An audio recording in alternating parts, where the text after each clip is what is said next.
स्वराज्य न्यूज मराठी, माझा हक्क माझं राज्य। नाशिक जिल्ह्यातील मालेगाव तालुक्यातील महंत भामेश्वर नगरी तळवाडे गावात विद्यार्थ्यांच्या उज्ज्वल भविष्यासाठी एक अभिनव आणि प्रेरणादायी उपक्रम राबवला जातोय।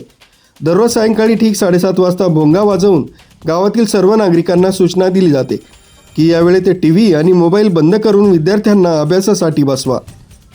रात्री 9 वाजेपर्यंत विद्यार्थ्यांचा अभ्यासाचा वेळ निश्चित करण्यात आला आहे। या उपक्रमासाठी तळवाडे गावाचे सरपंच, उपसरपंच, ग्रामपंचायत सदस्य, सेवा सोसायटीचे चेअरमन, तंटामुक्त समिती, पोलीस पाटील, प्राथमिक व माध्यमिक शाळांचे शिक्षक तसंच सर्व ग्रामस्थ एकत्रित आले आहेत।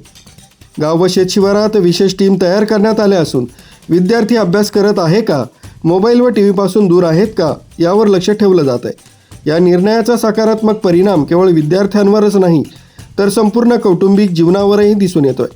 टीव्ही व मोबाईल बंद असल्यामुळे घराघरात संवाद वाढतोय, कुटुंब एकत्र बसून भोजन करीत आहे आणि विचारमंथन घडत आहे। माझा गाव शिक्षित गाव हे स्वप्न साकार करण्यासाठी तळवाडे गावातील प्रत्येक ग्रामस्थ सहकार्य करण्यास तयार असल्याची भावना व्यक्त करण्यात आली आहे। न्यूज ब्युरो, स्वराज्य न्यूज मराठी, तळवाडे।